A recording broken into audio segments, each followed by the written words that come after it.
Bunting look to you today, and what sort of impact do you imagine his return might make for Game 2? I thought he looked good. We haven't made any determination on his status for tomorrow yet. We'll see how he is when he comes in tomorrow morning and see how it responded from pushing it again today. Um, in terms of, when he comes back in this series, because we do believe he will play in this series at some point. He's a competitor. He's produced offensively for us. He has been a really good contributor to the line, Matthews and Marner. Then it just makes us another player deeper. So all those things are significant for us. Given how the series started, physicality, I think it's sort of a Michael Bunting kind of stage. Playoffs are, I think a player like Bunce is made for playoffs. I think he thrives on it. I think he plays a lot of regular season games like they're playoff games, and that's part of what makes him successful because he's playing with a higher level of intensity all the time. That evens out a little bit in playoff time because others bring their game up, but I wouldn't be surprised if Bunce has another level to get to as well. What's the determining factor for him then, Sheldon, in the next 24 hours? Just as he's continued to get more work in and push himself harder and be in more contact type situations, and just to see how his injury responds. As long as it continues to go well, in terms of not having any sort of flare up or any negative reaction, then we believe he'll be ready to play. And if there's a setback in that sense, then we'll give him a little more time. Sheldon, you made their performance like that. I mean, is there a difference in the locker room, in the atmosphere in that locker room when you get to work this morning? Or do you have to just put that behind you because it's the playoffs and you don't want to get too high or too low? Well, I would say both. I mean, it's obviously you come in after a win, any win, regular season or playoffs, but certainly this time of year, you come in after a win and you're feeling good. You're wanting to get back on the ice. You're wanting to continue to get to work. It's a lot easier to do that. But at the same time, I think there's an even keel approach to the whole thing, that the guys know that it's one game here, and we're playing against a very good team that is going to respond very well tomorrow. And reality is that as well as we played yesterday and as good as we feel about our game, we're going to have to play better. You need a really good goalie. Looked human out there last night. What do you think that's going to do for the shooter's mindset, and what do you expect in Vasilevsky for the rest of the series? Well, I'm expecting him to respond just like their team. So that's our mindset's not going to change there, and our mindset and the respect that we have for our opponent, none of that has changed. I think, in fact, the level of respect that we have for them, I think, is a big reason why we played the way we did and that we were as focused and prepared as we were, and that won't change. We know that we're playing against a team that a big reason why they've won championships is they respond. They didn't sweep every series the way to championships.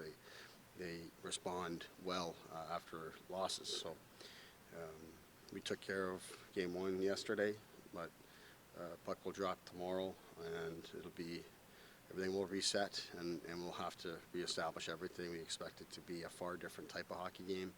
Obviously, it was special teams dominant. It's not often you go into a playoff game and you only play 31 minutes of 5-on-5 time. That's not what we would expect going forward. And in that sense, I think at 5-on-5, there's a number of areas we can be better. What have you seen in Jake Muzzin's game since he re-entered the lineup last week? I think he's been great. He's engaged physically. He's, I think, in some ways simplified his game and put himself in good spots. He's found good chemistry with TJ Brody. He's helped our penalty kill. So all those things I thought have been great. He scored a huge goal for us last night. So all those things, you feel good about. And obviously, just like every time you add a forward, be it Kasha or Bunting, makes our forwards deeper. When you put Muzzin back in the mix, it makes our defense that much deeper as well.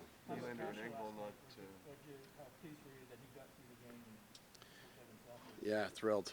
And like you say, he did look like himself. I mean, I got a number of clips here today where he is absolutely giving us everything he has on forecheck, back check, and in puck battles. We threw him right into the penalty kill, and he was good there.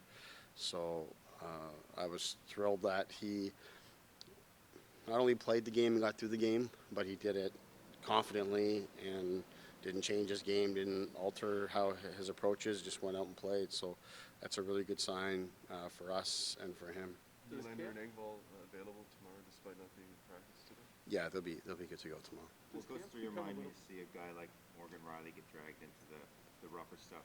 He usually doesn't drop the gloves. You don't like to see those kind of things. You know, the guys that aren't used to being involved in that, but they do get, you do get drug into it at times. That's the reality of it. I think it was obviously, somewhat calculated in that sense. But at the same time, we can debate it or do whatever you want, but it is part of the game, and we're trying to win in the game and how it's being played.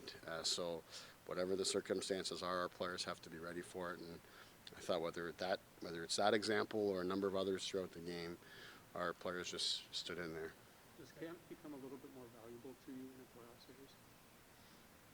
Well, I think Camper's been valuable to us all season, but certainly, this time of year for sure. I mean, I think his minutes were really high last night. He contributed in great ways, scored us a huge goal, obviously. But yeah, I think in particular when you look at the workload of Matthews and Tavares, that you can supplement that with, putting Camper in different spots and trust that, that he's going to be fine. And he's, in his own way, is going to weigh on the opposition and wear them down. That's huge. We haven't had that.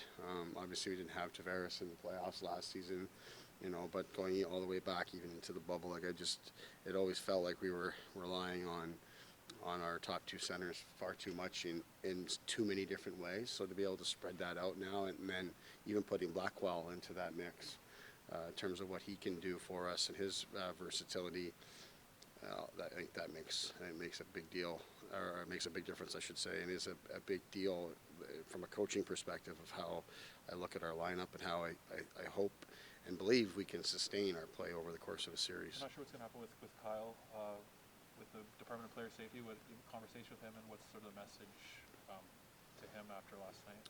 Well, it's just obviously that he's got to toe the line, right? And it's not an easy ask for a player like him that goes out and, when you're him, you go on the ice and you want to get on top of the opposition quickly. You want to finish your checks. You want to make your mark physically.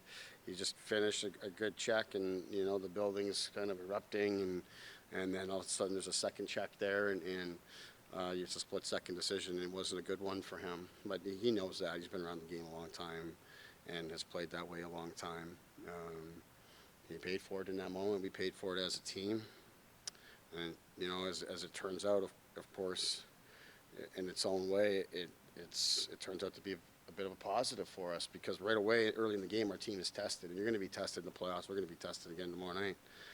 But right away, early in the hockey game, we're tested big time against a really dangerous team that could really put us in a hole there at a 5-minute power play. And like I talked about last night, our players, their demeanor did not change at all. If anything, they rallied around it. And whether you're the guys who are on the penalty kill or guys like Matthews and Tavares that aren't out there killing, they're cheering guys on and they're getting excited, waiting to get through it because they're ready to jump out the gates and get going themselves. It ended up being a real rallying point for the game early on. And then, the crowd, going back to watch that again today, it was incredible. So all of those things, as it turned out, we turned into a positive, which is what I love, and is the main takeaway for me from the game is our team did not get rattled by that. How close is Mrazek to being an option to back up even if you choose? I think he's getting there. Today was his first taste of any sort of practice action. So I think they'll continue to work with him there and then make decisions along the way. But we've been really happy and content with what Källgren's provided us. So, we're not thinking much outside of that at this point. You said last night some people had spoken to you to prepare you for what a real live playoff game would be like. Who was that? Like former coaches, players? No, it's just some of the players and staff that have been around and in the building and how much they missed that and all of that. It wasn't so much about what to expect or all that. It's just how much they enjoyed it and how different it is than what we've lived here in the last couple of years. Were you at all surprised that Kyle got a hearing, considering he missed most of the game last night? Or is he kind of coming based on? I mean, I think there's something to be said about the fact that I mean, there's a lot of times these suspensions or hearings and stuff come of penalties or things that might have been missed in a game, but in this case, obviously, he got a 5-minute major. He gets ejected from pretty much the entire game or 50-some minutes of it. So there's something to be said about that. I believe that that should, and I would think would come into account. But in terms of what the right decision is for that side of my hands, and I'm not too focused on that. Thanks, Pierre's Coach. physical play surprised you at all lately? Who's that? Pierre? In terms of whether I'm surprised or not, I wouldn't say that because we've been talking a great deal about it, and there's an expectation there that he can make a difference that way for us. I thought last night he was as good as I've ever seen him in the NHL in that regard. So he's I've seen him do it in the AHL. But he was great. In the penalty kill, he was great in terms of how he was physically engaged. He wore on the other team. It's exactly what we need from him.